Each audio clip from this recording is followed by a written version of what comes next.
உங்களுக்கு பிடிச்சா காதல், எங்களுக்கு பிடிக்கலன்னா காதல் கிடையாதானே கேக்குறேன். ஏன்னா உங்களுக்கு பிடிச்சே என்னைய வந்து காதல்னு சொல்ற, கொஞ்ச நாள் உன் கேரக்டர் சரியில்லை, இல்ல உனக்கு பிடிக்கவே இல்ல, அதை சொல்றதுக்கும் சொல்லாததுக்கு எனக்கு உரிமை இருக்கு. உனக்கு பிடிக்கல இல்ல உனக்கு பிடிச்சிருக்குன்னு சொல்றதுக்கு எனக்கு உடனே நீ ஆசிட் விட்டு எனக்கு கொண்டுற. அதனால உனக்கு என்ன கிடைக்க போகுது? நீயும் வாழ்க்கை அழிச்சிட்டு உங்க அம்மா அப்பா நாளைக்கு உனக்கு கஞ்சி ஊத்துவாங்கன்னு எதிர்பார்த்துட்டு இருப்பாங்க. அதையும் நீ அழிச்சு என்ன சாதிக்க போற? தயவு செஞ்சு இதை எந்த ஆம்பளைங்களும் பண்ணாதீங்க.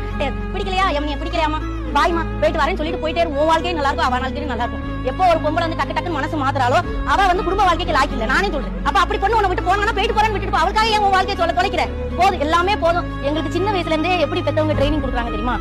கதைகள் மூலமா ட்ரெயின் கொடுக்குறாங்க. எப்படி புருஷன் என்ன செஞ்சாலும் அவனை கூடையில வச்சு சமந்துட்டு போனான், அவன் வந்து வீட்டுக்கு போனாலும் சமந்துட்டு போனான், அவதான் பொம்பளை, அவதான் பத்தினி. இப்படியே சொல்லி சொல்லி சொல்லி எங்க மூளைக்குள்ள பதிய வச்சிருக்காங்க. அப்ப நாங்க என்ன பண்றோம்? ஐயோ நம்ம புருஷன் என்ன செஞ்சாலும் நம்ம வந்து விட்டுட்டு போயிட்டோம்னா நம்மள வந்து 4 பேர் வேற மாதிரி சொல்லிருவாங்க, அப்ப நமக்கு வந்து நல்ல பேர் கிடைக்காது அப்படின்னு கொஞ்ச நாள் எங்க காலத்தை எப்படியாவது நம்ம மாப்பிளைய திருத்திடலாம்னு போராடுறோம். திருந்தாத ஜென்மத்தை என்ன செய்ய முடியும்? அப்ப அதுல பாதிக்கப்படுறது எங்க வாழ்க்கையை சேர்த்துதான், எங்க சந்தோஷமும் சேர்த்துதான். என்னைக்காவது நாங்க எங்க சந்தோஷத்துக்காக வாழணும்னு ஆசைப்படுறோம்னு சொல்லணும்னு வச்சுக்கோங்களேன், எங்களுக்கு ஒரு பட்டம் கட்டி உட்கார வச்சிருக்காங்க. ஒரு நம்ம கதைக்கு வேணா சொல்லலாம், நான் ஆம்பளை அடிச்சேன்னு. இப்ப ஆம்பளை என்னால அடிக்க முடியுமா? அப்ப என் புருஷன் அடிச்சா நான் வாங்கதான் செய்ய முடியும். அப்ப கடவுள் என்ன எதுக்கு படைச்சிருக்கானா? ஆம்பளை உனக்கு வீரத்தை கொடுத்தது எதுக்காக? என்ன நீ பாதுகாக்கணுங்கிறதுக்காக, என்ன அடிச்சு சித்திரவதை பண்றதுக்காக இல்ல. நான் சொல்றேன், உங்களுக்கு தெரிஞ்சுக்கங்க, பொம்பளைல சித்திரவதை பண்ணாதீங்க, அது பெரிய பாவம். ஏன் நம்ம ஊர்ல உள்ள கோயில்களுக்கு எல்லாம் அம்மன் பேர் வச்சிருக்காங்க தெரியுமா? பொம்பளைங்களை நீங்க சாமியா வணங்குங்கிற ஒரே காரணத்துக்காக. பொம்பளைல நான் அவ்வளவு இலக்காரமா நினைச்சிருக்கேன். ஒவ்வொருத்தரும் நீ எவ்வளவு கஷ்டப்பட்டு நாங்க குடும்பத்தை நடத்துறோம், பிள்ளைகளை பாதுகாக்கிறோம், வேலைக்கும் போகணும், பிள்ளைகளுக்கு கொத்தனார் வேலைக்கு காலையில இருந்து ஒருத்தி மண்ணு சுமந்து கல்ல சுமந்து பிள்ளையை வளர்க்கறாள், எவ்வளவு கஷ்டப்படுறான்னு தெரியுமா உனக்கு வந்து?